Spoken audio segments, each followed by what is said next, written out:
What's up YouTube? I'm back with another video, and here today I'm bringing you part 2 of the Vault of Glass In-depth walkthrough series. So, right now as you guys can see, well, now you can, I'm in the Gorgon's Labyrinth, and I decided to leave my fire team so I can record this, because I'm pretty sure they were doing the same thing. They were leaving one person to solo the maze.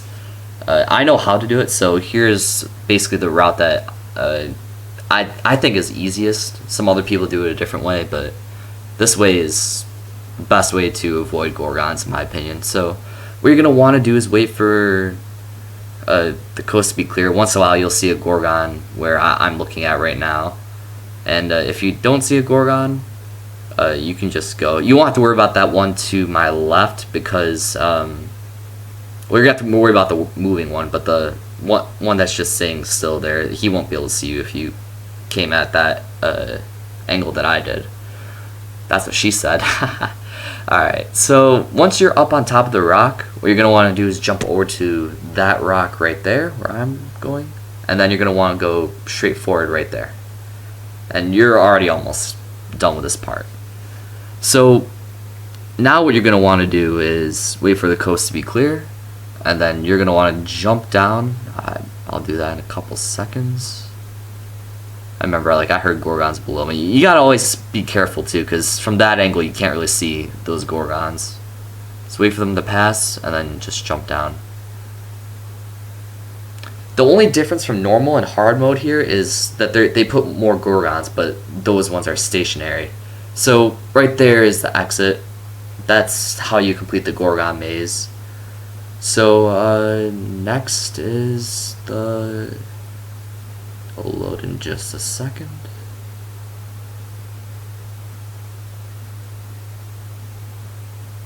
Alright, I guess I didn't have to put a transition there. Or I guess I didn't.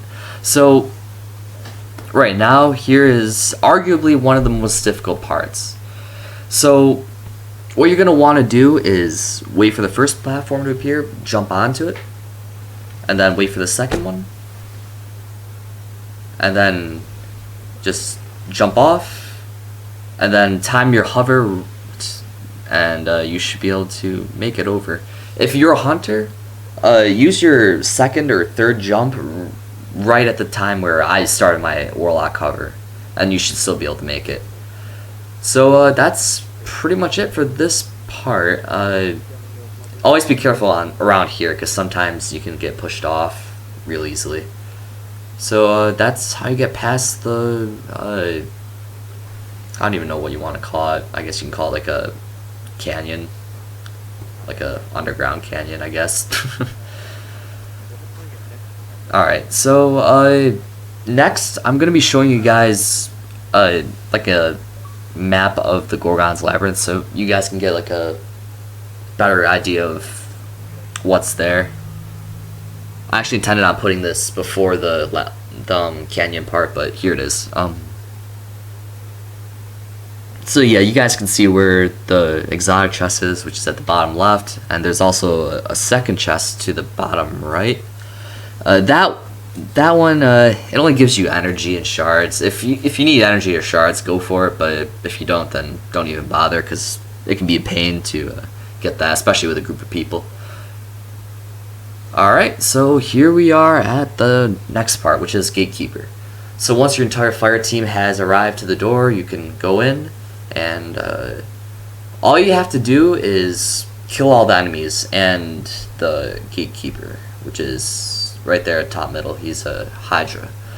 And another tip, this is actually a really good spot for glimmer farming. If you have one of those items that allows you to gain more glimmer, I'm not really sure what it's called for Vex, but you guys know what I'm talking about. If you have one of those, use it here, and just keep wiping as soon as you like kill the Gatekeeper. You can get a lot of glimmer here.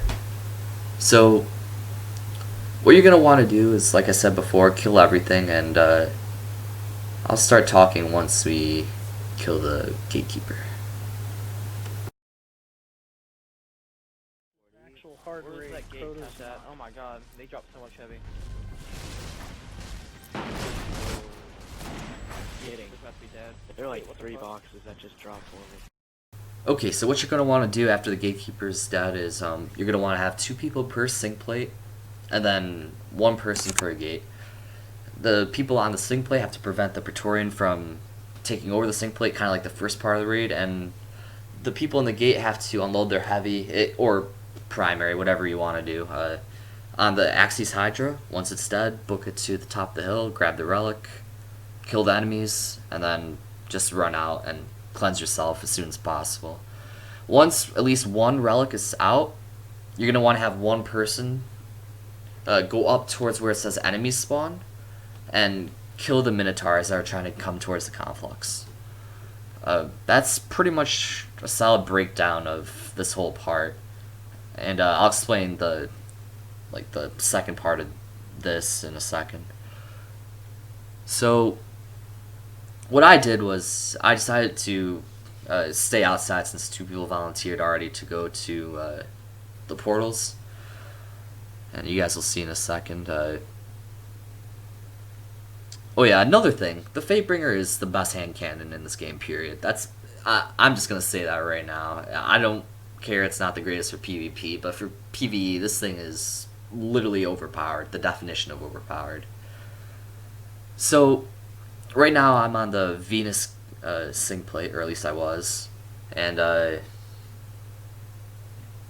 yeah, that's, like I said before, my job is to defend it from Praetorians. Right over there, they were kind of struggling a little bit.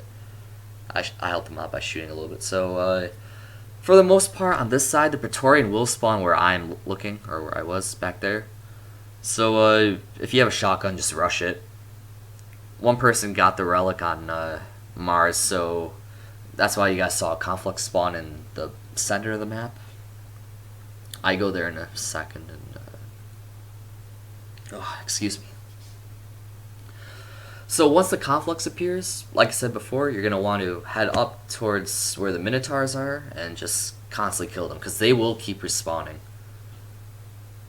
Having shotguns with void damage is great for this part. I had arc, but it was fully automatic and 365 tac, so it was pretty easy. So both relics are out. So what you're going to want to do is have both relic holders stand by the portals and kill the Minotaurs that come out, while everyone else defends the conflux from the Minotaurs that are coming from top middle. And if you hold it for about a solid minute, probably is even less actually, then you're pretty much golden. You're set for this part. Alright, I'll explain the Atheon part in a second. I'm going to transition to the map.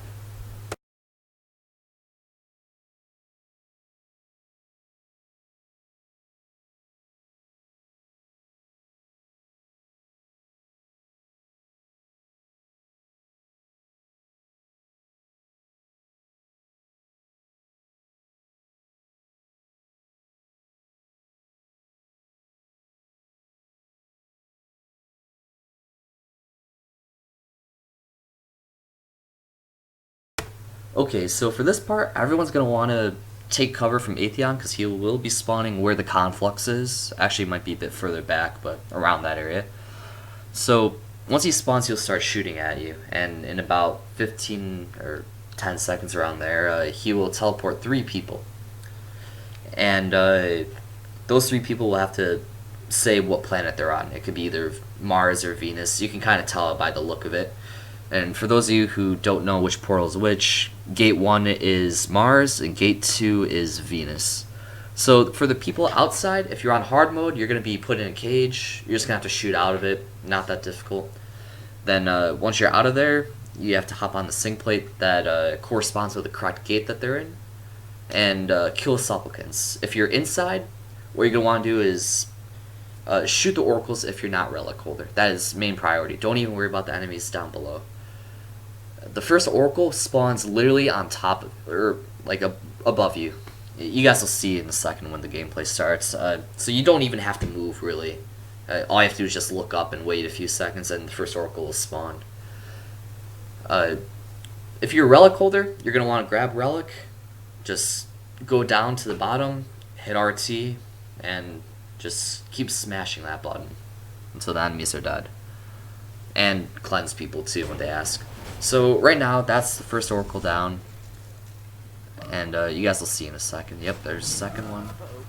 Preferably, you're going to want to have weapons with Oracle Disruptor on them. It makes this part a lot easier. and just let the relic holder know when you need to cleanse.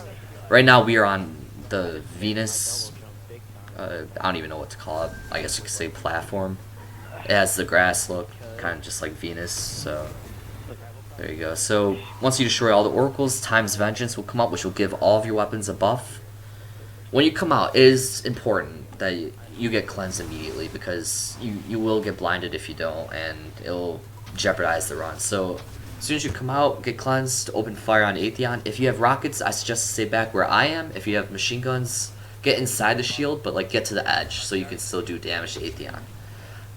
So next you guys are gonna see what happens when you're not teleported. We almost had him, but he actually regenerates some health, which is, I don't know, it's stupid. Normally he doesn't do that. So like I said before, shoot out of the cage. And here's a pro tip. You guys see my mini-map, the arrow in the bottom left? If you see that, then you know that they're on Mars. And the tough part about that method is you might be confused with your teammates, because if you see the arrow on the right side, then it might be on Venus. But that's just the method I use if they're not communicating. So right now, both of us are doing the job. We have to shoot the supplicants, keep the sync plate active so they can come out. Once they come out, or should be when Time's Vengeance pops up, just simply shoot at Atheon, and that's pretty much it. That's the entire Vault of Glass for you guys. So I will be doing a series just like this for Crota's End. That'll come out probably in 2 or 3 days. Unfortunately tonight I didn't have a lot of time to record. I actually recorded what you're seeing right now tonight, the day I'm editing this, so hope you guys enjoyed the video, and see you guys in the next one. Which will mostly break down. I never use it. Gallahorn's so OP that I don't even switch off my Gallahorn when it's Void Burn. It just does equal amount.